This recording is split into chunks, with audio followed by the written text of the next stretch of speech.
ازاي تستقبل العجول الرضيعة من اول يوم؟ تعال هقول لك ازاي تستقبل. العجل لازم يكون راضع لبن السرسوب. لبن السرسوب ده الجيش المناعي اللي هو اول حاجة بياخدها من امه. لو مفيش لبن سرسوب يبقى مفيش عجل، يبقى العجل ده ملوش لازمة، هيموت منك، مش هيبقى عنده مناعة ولا هيبقى عنده اي حاجة. يبقى لازم العجل ياخد لبن السرسوب بكمية كافية حتى الشبع. السرة، طبعا سرة العجل ده واعي، السرة لازم تطهرها، سرة العجل لازم تطهرها باليود عشان خاطر ديت مكان اللي البكتيريا والجراثيم هتخش منه. ادوات الرضاعة، شايف دي ممكن تموت عجلة. تموته ازاي؟ حضرتك ديت لو بعد كل رضعة وقبل كل رضعة ما غسلتهاش وما طهرتهاش وعملت فطريات جوه او عملت بكتيريا او عملت خزاز او عملت اي حاجة، دي كفيلة اللي هي تموت عجلة. البزازة دي سواء البزازة او سواء الجردل او سواء الادوات اللي انت بتستخدمها في الرضاعة، يبقى الادوات ديت لازم تنظفها ولازم تطهرها كل ما تيجي تحلب او كل ما تيجي ترضع، سواء بترضع لبن طبيعي او بترضع لبن صناعي. يعني هترضع الصبح يبقى تغسل وتنظف، هترضع اخر النهار يبقى تغسل وتنظف. يبقى العجل هيرضع لبن السرسوب، هنطهر السرة. ادوات الرضاعة لازم تكون تمام وسليمة. العجل هيرضع معايا اول ما يجي من 2 ل 3 مرات في اليوم بعد ما يرضع لبن السرسوب. لبن السرسوب طبعا هو هياخده من امه اول يوم او اول يومين. طب لو انا جبته من المزرعة بعد يوم، كده هو بيبقى واخد اللبن في المزرعة، فانا هجيبه عندي هنا ابدا ارضعه، ابدا معاه باللبن تدريجي، ابدا معاه واحده واحده. ابدا معاه بنص كيلو، اديله مثلا نص كيلو الصبح ونص كيلو الظهر ونص كيلو اخر النهار. مش عايز تتعب نفسك وترضع 3 مرات يبقى ترضع مرتين، مره الصبح ومره اخر النهار.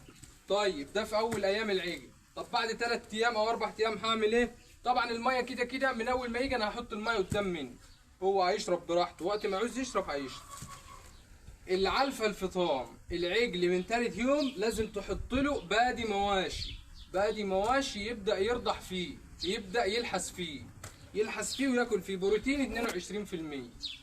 ليه؟ لأن البادي بيطور معانا الكرش وبيطور معانا العجل. يعني العجل ده ما شاء الله العجل ده عمر دلوقتي حوالي 2.5 شهر، يعني على وش فطام، فاضل له إن شاء الله 15 يوم أو حاجة ويتفطم.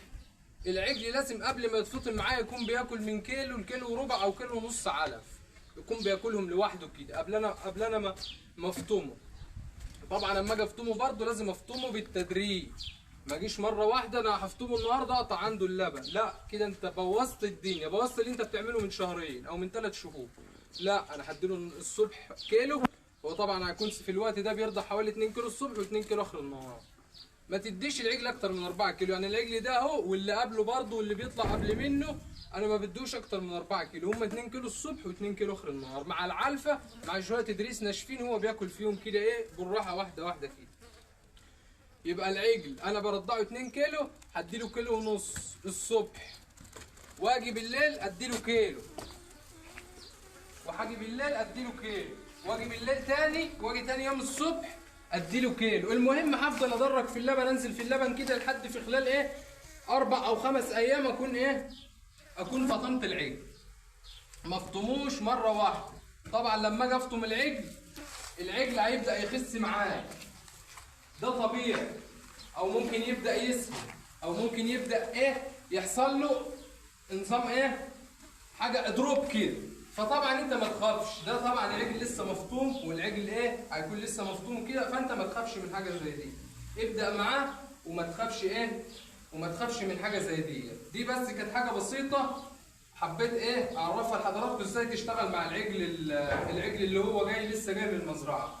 فلو حضرتك عندك اي معلومه او لو حضرتك عندك اي سؤال او اي استفسار انا تحت امرك. اشتغل صح تكسب صح وما ترهقش نفسك. ان شاء الله مستني اي حد يسأل عن اي استفسار او عن اي حاجة. لو انت وصلت لحد هنا ما تنساش تشترك في القناة وتدعمنا بلايك. سلام.